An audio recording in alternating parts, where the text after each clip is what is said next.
son apoyo poderoso de mi fe, mientras luche aquí buscando yo su luz, siempre en sus promesas confiaré. Grandes son las promesas que el Señor Jesús ha dado. Grandes son, en ellas para siempre confiaré. Todas sus promesas para el hombre fiel, el Señor en sus bondades cumplirá. Y confiado sé que para siempre en Él paz eterna mi alma gozará. Grandes son las promesas que el Señor Jesús ha dado. Grandes son, en ellas para siempre confiaré. Todas las promesas del Señor serán gozo y fuerza en nuestra vida terrenal.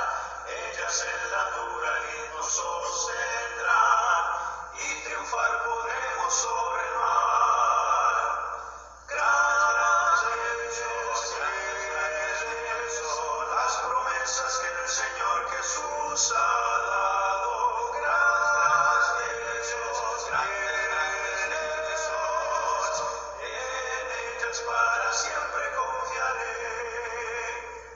Grandes son las promesas que el Señor Jesús ha dado. Grandes son, en ellas para siempre confiaré.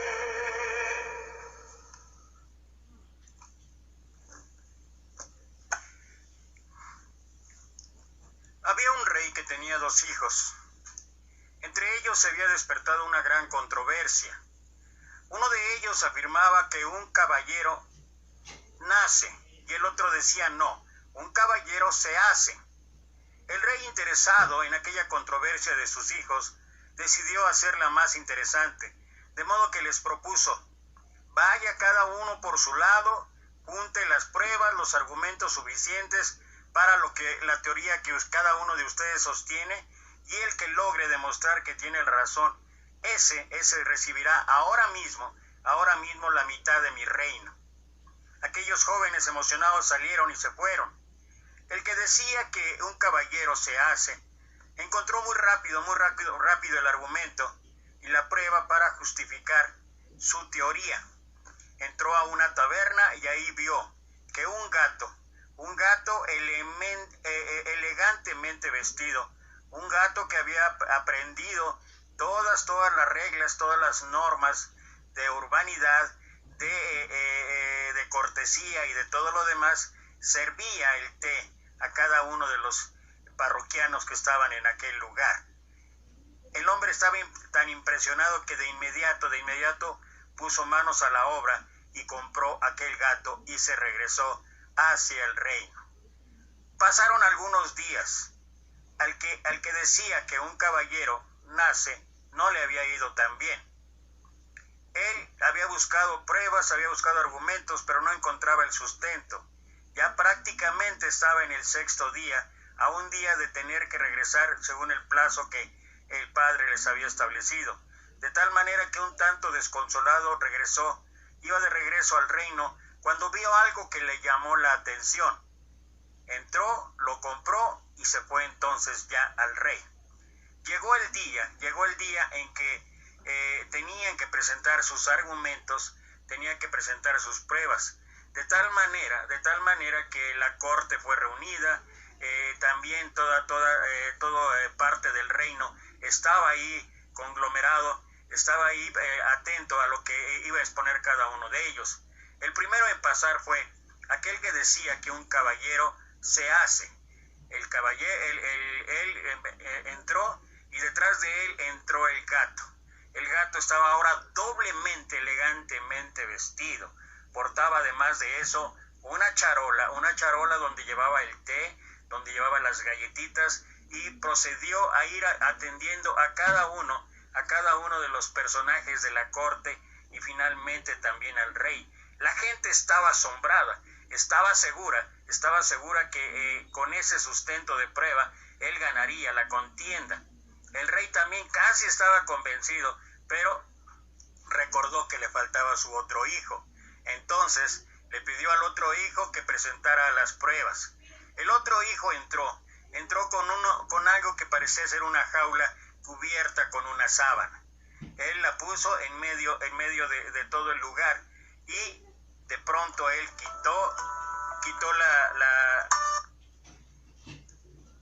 quitó la sábana, abrió la reja y lo que pasó fue que de ahí salieron huyendo los ratones. Cuando salieron huyendo los ratones, el gato botó la charola, botó su traje, botó absolutamente todo y se fue corriendo detrás de los ratones. Y bueno, vale la pena reflexionar, sobre todo para el tema que estaremos tocando hoy, acerca de que el discípulo entiende que las palabras de Jesús son las que juzgarán. Pero antes de entrar en el pasaje que nos ocupa el día de hoy, quiero hacer una reflexión en cuanto a la historia y lo que corresponde a nuestra propia vida como seguidores, como creyentes, como discípulos de Cristo. ¿Un cristiano nace o se hace? Bueno, el maestro mismo dijo, ahí en Juan capítulo 3, en el encuentro con Nicodemo, quien no naciere del agua y del Espíritu no puede ver el reino de Dios. Y más adelante, dos versículos adelante dijo, quien no naciere del agua y del Espíritu no puede entrar en el reino de Dios.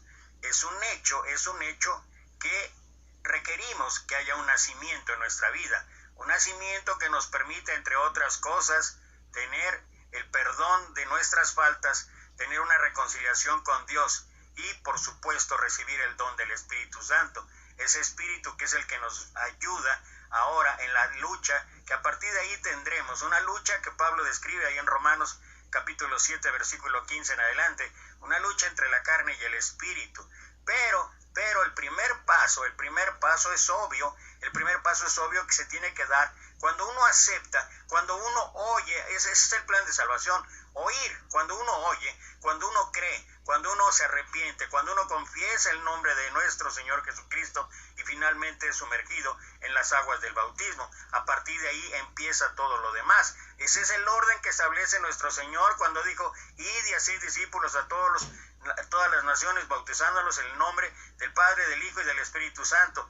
Convencidos de que realmente a partir de nuestro Señor Jesucristo es que nuestra vida puede cambiar. Es en primera instancia que podemos ser reconciliados con Dios. Es en primera instancia que nuestra relación personal, individual con Dios va a determinar enseguida todo lo que tenga que ver con actitudes, con pensamientos, con acciones y sobre todo con cumplir aquello que ha establecido el maestro, o sea, las palabras, las enseñanzas de nuestro maestro. Pero lo primero es, por eso Hebreos capítulo 11, versículo 6 dice, sin fe es imposible agradar a Dios, porque es necesario que el que crea en él, que el que se acerca a él, crea que existe y es galardonador de los que le buscan. Ahora, ese es el primer paso. Y es indudable, no tiene uno por qué enredarse en controversias de qué es primero o qué es segundo o todo. Es bien claro que necesitamos primero tener una relación personal con Dios para poder entonces acceder a cuando Jesús mismo dijo, si me amáis, guardad mis mandamientos. Necesitamos amar a Dios. Y amar a Dios es estar convencido de la obra redentora que Él hizo allá en la cruz, para darnos la oportunidad de entrar a esa nueva etapa, a esa nueva ley que es marcada por la gracia de Dios. Y es a través de la gracia que nosotros podemos enseguida empezar a caminar conforme a la voluntad expresada en la Santa Escritura, las Escrituras inspiradas por Dios. pero Filipenses capítulo 2, versículo 11 dice que Dios produce en nosotros así el querer como el hacer por su buena voluntad. O sea, el origen o el principio de todo está en la relación personal que pueda yo tener con nuestro Señor Jesucristo, con Dios mismo, porque si no lo hacemos de esa manera, las reglas, las normas no van a ser suficientes para poder agradar en muchos sentidos todo lo que habla el maestro en sus enseñanzas.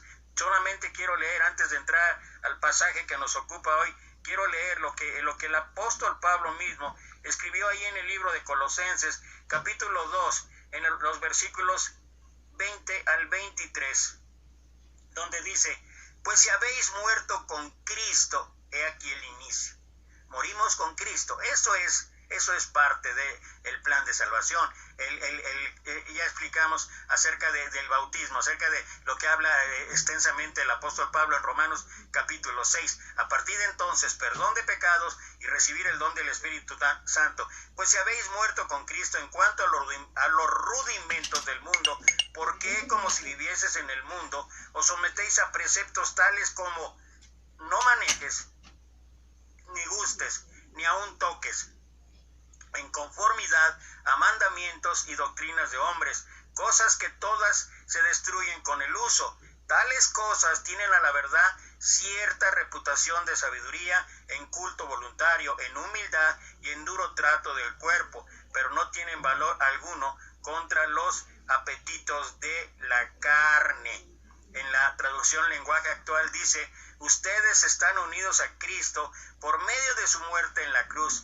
Ya no están sometidos a los espíritus que gobiernan este mundo. Entonces, ¿por qué se comportan como si todavía estuvieran bajo su dominio? ¿Por qué obedecen a quienes les dicen: no toquen esto, no coman eso, no prueben aquello?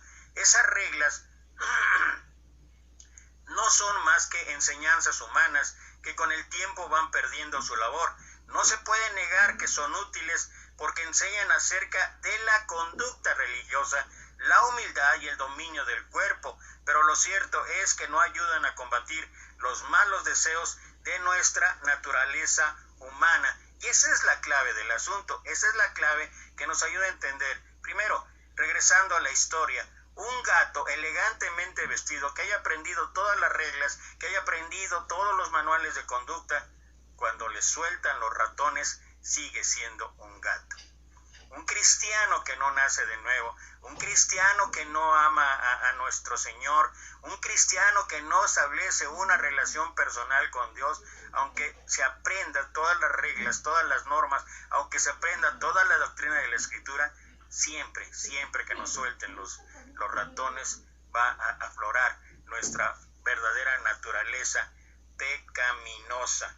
Y es así como quisiera entrar a lo que nos ocupa en este día, en cuanto al pasaje que estaremos analizando, que estaremos viendo ahí en el libro de Juan, en el Evangelio de Juan, en el capítulo 12, y estaremos hablando de los versículos 44 al 50. Me encanta cuando leí esta historia y estaba yo redactando el estudio.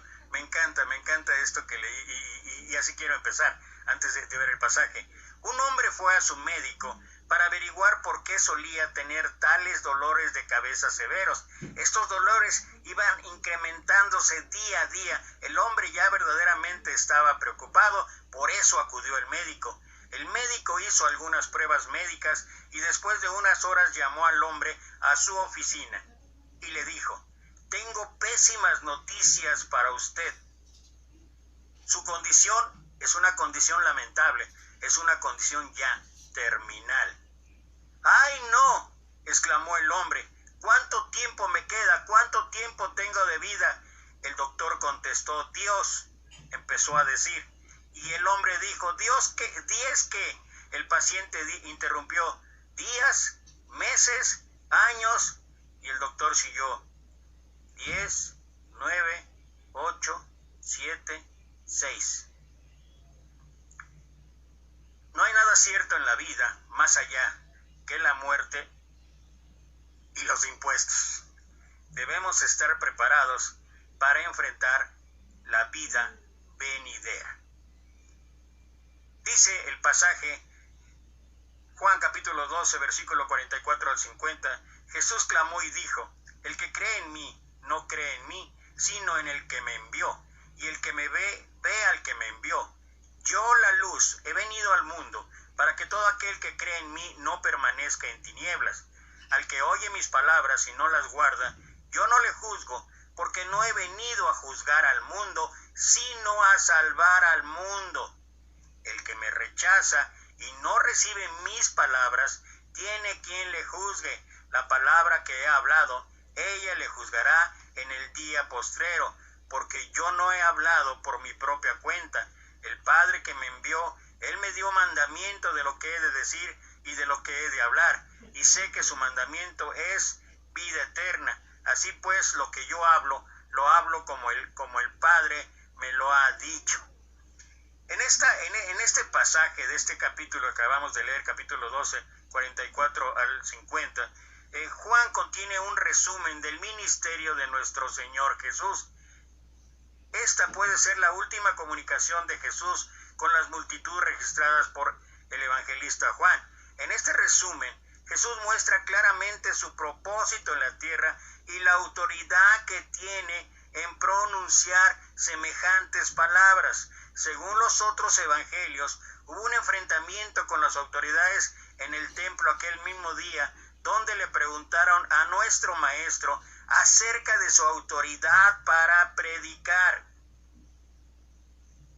Le preguntaron en qué nombre o bajo qué autoridad enseñaba. Jesús dijo que iba a responder si ellos primero contestaban si el bautismo de Juan fue de Dios. No quisieron responder por temor y Jesús tampoco les respondió. Pero ahora, frente a las multitudes, por última vez, como predicador de la verdad, Jesús exclama que ha venido como representante en la carne o encarnado en la carne del Dios Altísimo y que su mensaje, por tanto, es auténtico.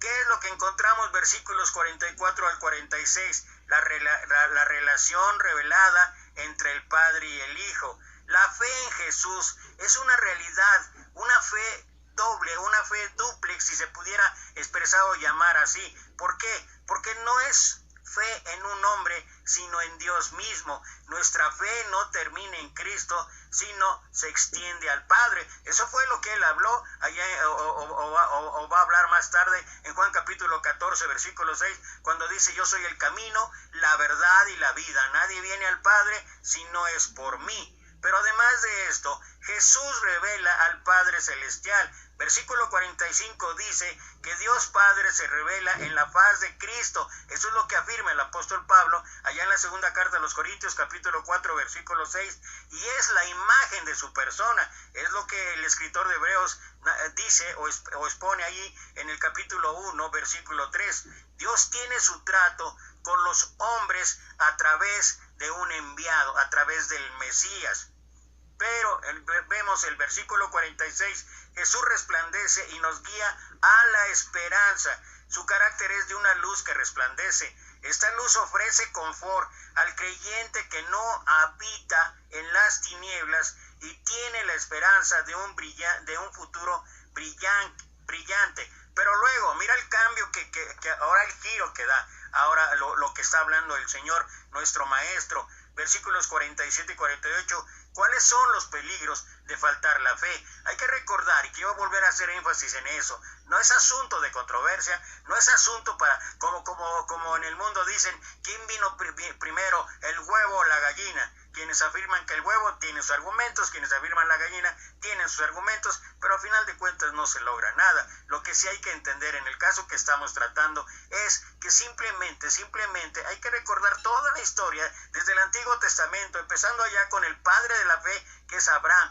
que lo que inicia o que lo que realmente la fe es el convencimiento en cada persona, en cada ser humano, de establecer una relación personal, una relación individual, una relación cercana a nuestro Señor, para que de esa manera entonces se siga con lo siguiente: entonces llevar a cabo que ya estando en nosotros, como dijo nuestro Señor, con Cristo, con el apóstol, nuestro Señor a través del apóstol Pablo, inspirándolo para ahí en Gálatas, con Cristo estoy juntamente crucificado y ya no vivo yo, y luego habla de todo el proceso que sigue en consecuencia. ¿Cuáles son los peligros de faltar la fe? Los que escuchan la verdad y no la creen están condenados. Eso es lo que el versículo 47 expone. Rechazar la palabra de Dios equivale a rechazar a Cristo, a rechazar al Maestro. Nadie será juzgado según la ley de Dios si nunca llegó a recibir la ley de Dios. Solamente es un comentario en el preámbulo, porque Romanos capítulo 2 versículo 12, hablando Pablo de los gentiles y hablando de los judíos, establecía Pablo que si bien es cierto que había gente que no había recibido el conocimiento, que habrá gente que todavía no habrá recibido el conocimiento, pero ahí dice que no importa. Ellos no van a ser juzgados por la ley, pero su propia conciencia, dice Pablo ahí, que va a ser la que los juzgue. Y esa conciencia es la que Dios ha puesto en cada ser humano para determinar de una manera sencilla, de una manera común, de una manera concreta, lo que está bien y lo que está mal. Pero bueno, es un preámbulo solamente, una anotación. Pero los que escuchan y rehúsan creer están condenados. Creer en Cristo es más que solo reconocimiento de quién es Él. Una verdadera fe requiere obediencia a la palabra de Cristo. Es lo que estoy hablando. Cuando uno tiene fe, cuando uno se acerca a Dios, cuando uno sabe que puede ser galardonador de los que le buscan, entonces uno está dispuesto, ya con el convencimiento personal de esa relación individual con Dios, uno está ya dispuesto ahora a obedecer la palabra que expone nuestro Señor Jesucristo. Este mismo sentir es lo que expresa el mismo Juan, ahí en el capítulo 3, versículo 18. El propósito de Cristo es salvar al mundo. Los que rechazan la palabra de Dios serán condenados en el juicio final. Eso es lo que habla el versículo 48. Mientras Jesús suspendió el ejercicio de su derecho de juzgar para poder salvar al mundo, habrá un día cuando cada persona dará cuenta de su vida y por su aceptación o rechazo al mensaje de la salvación. Y finalmente, versículos 49 al 50, la autoridad de Cristo para demandar nuestra fe en su palabra. El Maestro ha sido enviado por Dios. Versículo 49, su comisión viene directamente del Padre Celestial. Le ha dado instrucciones en cuanto a lo que puede decir y lo que debe de decir. Los mandamientos, versículo 50, los mandamientos de Dios son para vida eterna, porque a final de cuentas ha sido el propósito desde siempre de parte de Dios. Estos mandamientos o instrucciones de Dios nos ofrecen vida que nunca terminará. Esto no quiere decir que el hombre natural no morirá, sino que después de la muerte física le espera una vida que no tiene fin y promete el gozo de estar con el Padre. Y creo que todos y cada uno de aquellos que tenemos esta fe, aquellos que queremos de verdad de tener una relación personal individual, queremos tener una actitud que alabe y glorifique el nombre de Dios, que alabe y ensalce a Dios mismo en todo momento, en toda actitud, en toda situación. Es los que entonces estamos dispuestos a realmente cumplir en nuestra vida todo aquello que está en la enseñanza de la Escritura. Es aquello que nuestro Señor dejó como una guía concreta para cada ser humano, para que realmente uno pueda alcanzar lo que tú quieras, el éxito, la felicidad, cuando uno tiene. Por eso Jesús dijo mismo ahí en Mateo 6:33, buscad primero el reino de Dios y su justicia, y todas las cosas vendrán por añadidura. Cuando nosotros estamos deseando vivir en una relación personal, en una relación íntima con Dios cada día, entonces todas las cosas nos van a salir a bien. Es lo mismo que dijo el Señor allá en Josué capítulo 1, versículo 7 en adelante. Si tú permaneces en mi palabra, si tú haces mi voluntad, todas las cosas te serán prosperadas y te irán a bien. Pero me gustaría resaltar sobre todo dos aspectos, por lo menos el versículo 47 y 48, para poder entender un poquito cómo es que en un momento dado nuestro Señor es abogado, pero después será juez. Al que no oye mis palabras y no las guarda, yo no le juzgo, porque no he venido a juzgar al mundo, sino a salvar al mundo. El que me rechaza y no recibe mis palabras, tiene quien le juzgue la palabra que he hablado. Ella le juzgará en el día postrero. A lo largo de la Biblia se asocia a la persona de nuestro Señor Jesucristo con muchos oficios, incluso durante su ministerio, cuando él preguntó ahí en Cesarea de Filipo, ¿quiénes dicen la gente que soy? Y muchos expresaban diferencias. Se le identifica como sacerdote, como rey de reyes, como señor de señores, como apóstol de apóstoles, como el buen pastor, como un consejero, etc. Pero si hay dos oficios por los cuales deberíamos conocerlo, es por ser abogado.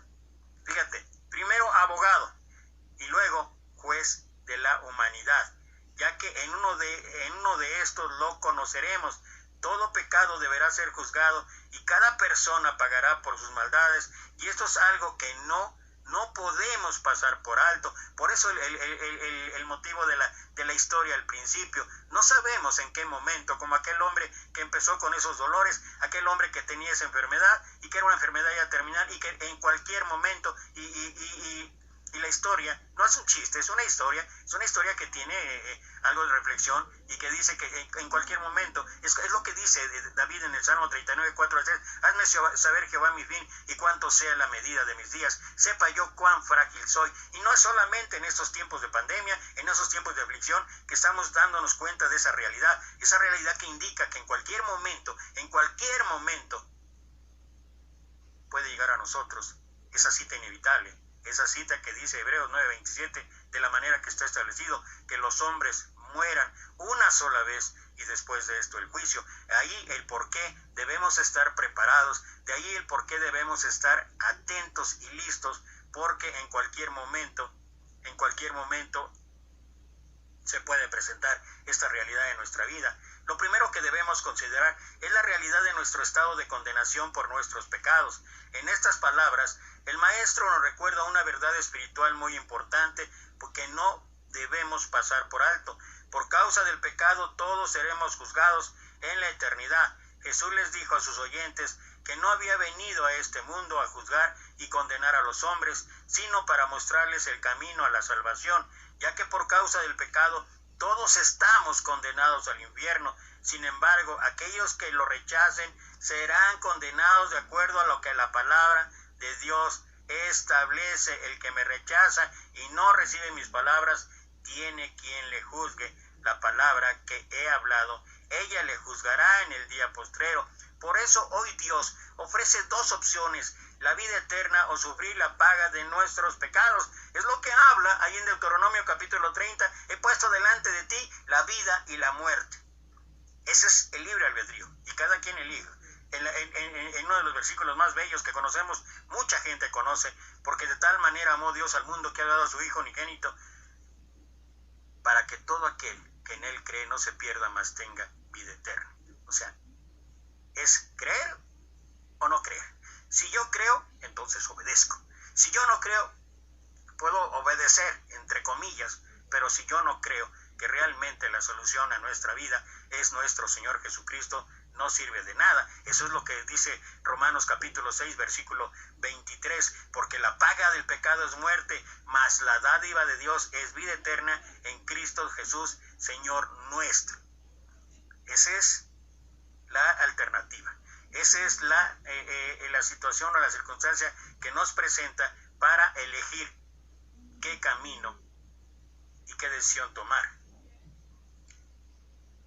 Aunque somos culpables de haber cometido pecados en contra de Dios, el Señor nos declara justos de forma gratuita por medio de la fe en la redención en Cristo Jesús, siendo justificados gratuitamente por su gracia mediante la redención que es en Cristo Jesús. Esto es un hecho. Es imposible que el hombre llegue a justificarse delante del Señor a través de sus obras de justicia, ya que nada de lo que hagamos será suficiente para borrar todos nuestros pecados, sino solamente tener fe en la obra redentora de nuestro Señor Jesucristo. Gálatas 2:16 dice, sabiendo que el hombre no es justificado por las obras de la ley, sino por la fe de Jesucristo. Nosotros también hemos creído en Jesucristo para ser justificados por la fe de Cristo y no por las obras de la ley, por cuanto por las obras de la ley nadie será justificado. Por tanto, todos necesitamos a Jesús, quien en esta vida, quien en estas circunstancias, Él ofrece ser nuestro abogado delante del Padre para que aquel día podamos estar delante de su presencia. El apóstol Juan escribe más tarde en su primera carta, capítulo 2, versículo 1 y 2, hijitos míos, estas cosas os escribo para que no pequéis, y si alguno hubiere pecado, abogado tenemos para con el Padre, a Jesucristo el justo, y Él es la propiciación por nuestros pecados, y no solamente por los nuestros, sino también por los de todo el mundo. Hoy en día Jesús puede ser nuestro abogado, pero si llegamos a morir en nuestros pecados, se convertirá entonces en nuestro juez, porque en la eternidad Jesús será el juez de todos los que lo rechazaron. Dice versículo 30 y 31 de Hechos, capítulo 17, el apóstol Pablo, pero Dios, habiendo pasado por alto los tiempos de esta ignorancia, ahora manda a todos los hombres en todo lugar que se arrepientan, por cuanto ha establecido un día en el cual juzgará al mundo con justicia por aquel varón a quien designó, dándole fe a todos con haberlo levantado de los muertos. Por causa del pecado, Dios manda a todos los hombres que se arrepientan y crean en Jesús para alcanzar la vida eterna y perdón de pecados, porque si no lo hacen por esos pecados serán juzgados en la eternidad, y será nuestro mismo Maestro Jesús quien será el juez. Hay que ir a Apocalipsis capítulo 20, versículo 11 al 15 y ver de qué manera es que Él será el juez. Es importante que lo podamos leer. Todos aquellos que quieran escapar del juicio de sus pecados pueden hoy acudir a nuestro Señor, a nuestro Salvador, quienes lo promete la vida eterna si tan solo creen. Pero este es el principio, y están dispuestos a arrepentirse de sus maldades, porque de lo contrario solo quedará el tormento eterno. Ahora, como ya he mencionado, es la fe importantísima, sí. Puede ser el principio de la relación con Dios, sí, pero enseguida, y no menos importante, sino que es el proceso natural, es el orden dentro de las prioridades. Tenemos que poner por obra aquello en lo que hemos creído. ¿Y qué es poner por obra? Bueno, está la Escritura para empezar a guardar, entonces sí, la sana doctrina, empezar a practicar la sana doctrina, pero siempre convencidos de que nosotros podemos llevar a cabo cada una de estas cosas, cada una de estas circunstancias, cada una de estas normas,